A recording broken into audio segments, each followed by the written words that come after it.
1971년 대한민국은 중대한 기로에 놓여 있었다. 한국의 경제는 급속도로 성장했지만 여전히 한참 부족하고 취약한 후진국이었다. 이러한 상황에서 한국은 대외적으로 엄청난 도전을 받고 있었다.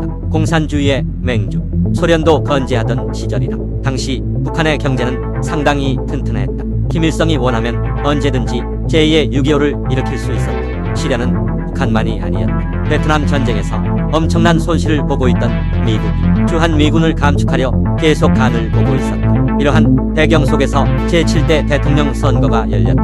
나라 안팎으로 시련이 주어진 가운데 야당인 신민당과 대통령 후보였던 김대중은 지나치게 순진하고 이상적인 말도 안 되는 안보 공약들을 내놓았다. 국방력을 약화시키고 다른 나라의 외교적 주도권을 내어주자는 정책이었다. 조금만 잘못하면 몇 년 뒤 베트남과 같은 운명을 맞을 수 있는 상황에서 그러한 야당의 순진무구함은 박정희 대통령에게 선거에서 절대 지면 안 된다는 생각을 심어주었을 것이다. 그리고 박정희 대통령은 국민들에게 다음과 같이 연설한다.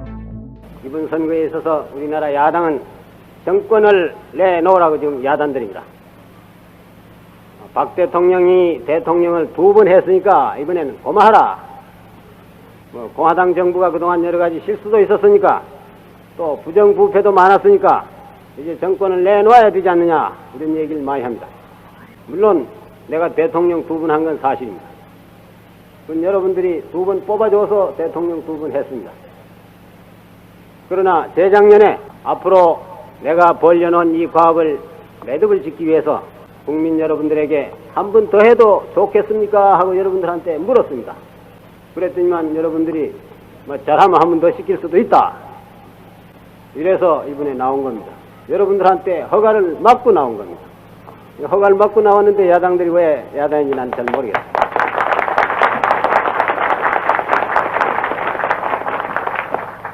실수가 많았다. 물론 공화당 정부가 하는 동안에 실수도 있었습니다. 짧은 기일 내에 거창한 이 과업을 추진하는데 사람이 하는 일에 실수가 없을 수가 없습니다. 속담에도 설거지를 하다 보면 그릇을 깬다는 말이 있습니다. 모든 설거지를 우리 공화당 정부가 했기 때문에 그릇을 깰 때도 있었다. 그러나 야당은 그릇을 깨지 않았습니다. 왜 안 깼느냐? 설거지를 안 했기 때문에 안 깼습니다. 우리가 해다 준 밥 먹고 설거지는 우리가 전부 다 했습니다. 부정부패가 그동안 많았다 하지만 부정부패도 정부 내에 그동안 있었는 것도 사실입니다. 그러나 이것은 얼마 전에 내가 국민 여러분들에게 이것은 실이 좀 더 필요하다. 나한테 시간을 좀 더 주시오. 그리고 앞으로 내가 행정부에 있는 동안에 기어코 이것을 뿌리 뽑고 말 테니 말겠다는 것을 여러분들에게 약속을 했습니다. 그러니까 앞으로 여러분들께서 좀 더 두고 보시면 알 겁니다. 그러나 지금 그렇다고 해서 지금 정권을 야당한테 주는 것이 과연 나라가 잘 되겠느냐 하는 문제입니다. 물론 야당 사람한테 물으면 주면 더 잘한다고 그럴 겁니다. 야당한테 정권을 주면 과연 그 사람들이 말한 것처럼 실수도 없고 부정부패도 하나도 없고 거울처럼 깨끗하게 맑은 정치를 잘하겠느냐? 여러분들 어떻게 생각하십니까? 만약에 국민 여러분들이 전부가 다 그래 생각하신다면 이건 도리가 없는 겁니다. 정권을 내놔야 될 겁니다. 그러나 내가 볼 땐 그렇지 않다 이거. 천만의 말씀입니다. 야당한테 지금 정권 맡겨가지고 해나가지 못합니다. 아마 야당한테 정권을 맡기면 공화당 정부보다도 부정부패가 최소한 10배 내지 20배는 더 할 겁니다. 물론 그 사람들 말로는 다 하죠. 말로는 안 되는 게 없는데 말로 가지만 정치가 되는 것이 아닙니다. 말로 가지고 해야 하루아침에 만리장성이라도 쌀듯이 얘기하지만 나는 그렇게 보지 않는다 이거. 왜 못하느냐? 안 되느냐? 우리나라 야당은 아직까지 정권을 인수할 그런 태세가 되어 있지 않습니다. 이건 우리 공화당이 더 집권을 오래 하고 싶어서 아전인수격으로 얘기하는 것이 아니라 내가 우리나라 야당을 누구보다도 잘 압니다. 아직까지 정권을 인수할 그런 태세가 되어 있지 않다. 또 정권을 담당할 그런 능력도 없다. 그걸 뭘 가지고 증명하느냐? 야당이 이번에 내놓은 그 집권 공약이라는 걸 여러분들 보십시오. 그것은 정책이 아닙니다. 뭐냐, 그러면. 정책이 아니고 뭐냐. 내가 볼 땐 그거는 선거 때 국민들을 속이기 위해서 내놓은 하나의 사탕발림이고 인기 전술이고 이것은 전혀 실현 가능성이 없는 무책임한 소리들입니다. 이러한 무책임한 소리들만 하는 사람들한테 정권을 맡길 수가 있겠느냐.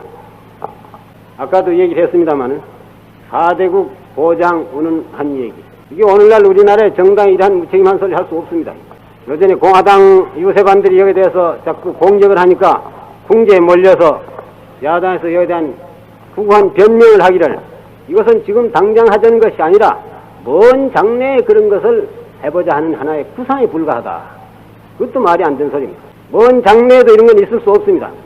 4대국에서 마치 신탁 통치를 받는 것 같은 그런 국가 안보 외교란 건 있을 수 없다. 만약에 먼 장래에 가서 우리 대한민국보다 더 강대국이 돼서 미, 일, 중, 소 4대국에다 플러스 우리 대한민국까지 합쳐서 5대국이 상호 불가침 조약을 맺자 하는 그런 얘기 같으면 알아들을 수 있다 이겁니다. 왜 우리가 4대국 보호 아래서 의지해서 살아야 됩니까? 그건 말도 안 되는 소리다 이거.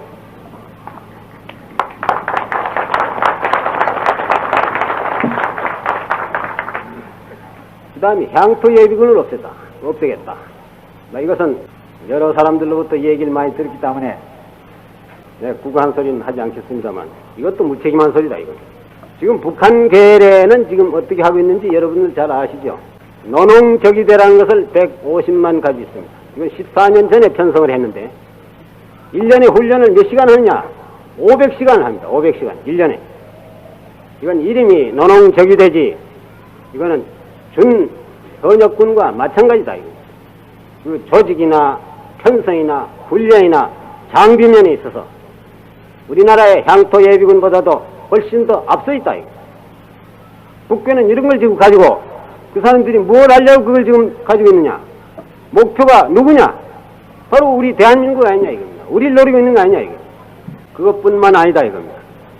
북한 계례는 이거 외에 남한에다 침투시키기 위해서 무장 게리라 부대를 지금 약 3만 명 훈련을 해가지고 대기를 시키고 있습니다.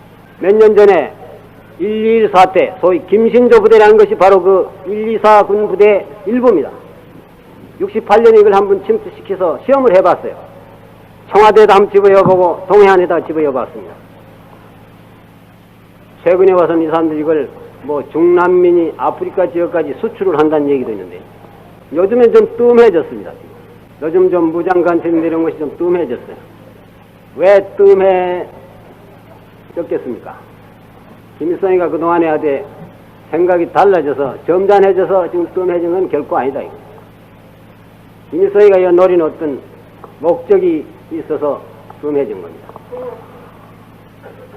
지금 이 선거 전에 간첩이나 게리라를 여다 갖다 자꾸 집어여면 지금 야당에서는 예비군 없애자고 그랬는데 그러면 국민 여론이 예비군 그 절대 없애서는 안 되겠구나 한 이런 그 여론이 싹 돌아갈 거다 이거.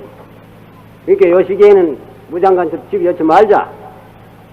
김일성의 생각이 틀림없을 겁니다. 선거가 끝나고 난 뒤는 어떻게 되겠냐. 또 옛날과 같은 그런 장난을 계속 하리라고 난 봅니다. 그러나 마음대로 들어올 수는 없다. 김일성이가 보내기 싫어서 안 보낸 게 아니라 보낼래야 보낼 수가 없다 이겁니다. 왜 없느냐? 250만이라는 향토 예비군이 전국 방방곡곡에 거미줄처럼 지금 조직이 되어 있어서 들어만 즉각 체포당하기나 사살당한다. 그러니까 못 들어온다 이거. 그런데 이 판에 예비군 전부 없앤다. 그러면 무장간첩이나 게리라가 들어오라고 우리가 대문을 활짝 열어주는 거와 마찬가지 아닙니다. 이러한 그 무책임한 소리만 하는 사람들한테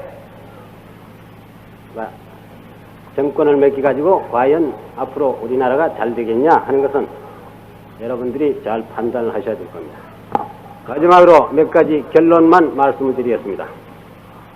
다가오는 70년대는 과거 어느 때보다도 우리 민족에게 중요한 그런 시대가 될 것이다. 우리 민족의 하나의 시련기가 될 것이다.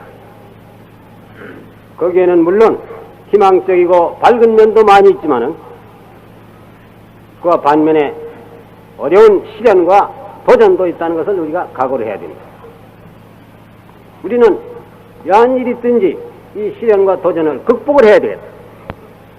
그걸 극복을 해야만 밝은 내일이 올 수 있고 또 민족의 영광을 우리가 찾을 수 있다.